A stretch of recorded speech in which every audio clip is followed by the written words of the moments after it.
Particular जगह में दफनाया दिया जाना चाहिए, और जो घर वालों के जो आखिरी रसूमात होते हैं उनका हक़ होता है कि वो अपने जो रसूमात है अपनी मर्ज़ी के मुताबिक, अपने मिजाज के मुताबिक करें।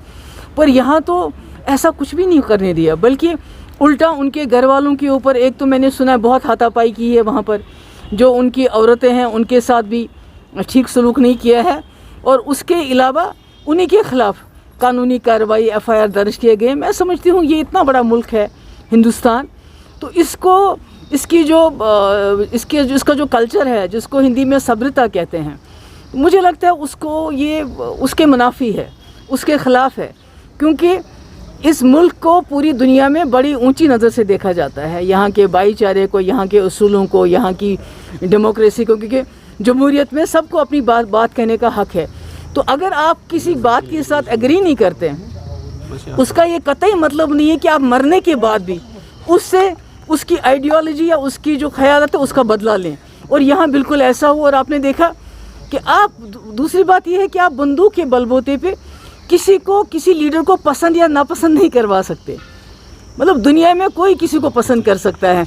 आपने देखा कि इतने दिनों से वॉलंटरी लोगों को कोई कॉल नहीं थी, कोई किसी ने बताया नहीं, बल्कि लोगों ने खुद अपनी दुकानें बंद की। हालांकि दुकानदारों को ये धमकी भी दी गई कि आपका बिजली पानी बंद कर देंगे अगर आप दुकानें बंद करोगे। तो एक लोगों का नेचुरल रिएक्शन था, यानी गमज़दा थे लोग, जो शायद गिलानी साहब के साथ इख्तिलाफ भी करते थे। उन्होंने जो उनके मरने के बाद जो उनकी मैयत के साथ हुआ, मुझे लगता है उनको भी उनके साथ हमदर्दी और बढ़ गई। तो ये ऐसा नहीं होना चाहिए था, ये बहुत ही बुरी बात है। मैम, आपका एक बहुत ही लॉन्ग टर्म एक्सपीरियंस रहा है कश्मीर में, बंद, हड़ताल और कॉल्स के साथ में। फ्लैग के साथ में भी आपकी काफ़ी बार कंट्रोवर्सी रही है, लेकिन रीसेंट वीडियोस जो गिलानी साहब के घर से मिले उसमें पाकिस्तानी फ्लैग और पाकिस्तानी स्लोगन्स थे। कि हमारे यहाँ मुल्क के अंदर एक एक्स चीफ मिनिस्टर थे, जब उनकी मौत हुई तो उन्होंने कहा मुझे पर्टिकुलर पार्टी का झंडा मेरे ऊपर डाला जाए। उन्होंने उसको नेशनल फ्लैग की बात नहीं की। तो मैं समझती हूँ ये बहुत छोटी बातें होती हैं।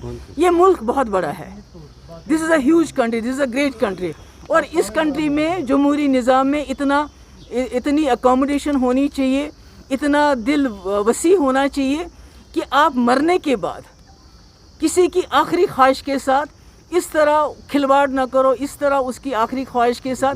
मतलब एक मैयत से आप इतना डर जाते हैं, एक मैयत के साथ आप एक जंग करना चाहते हैं। मैयत, ये तो बहुत ही अफसोस की बात है। Ma'am, last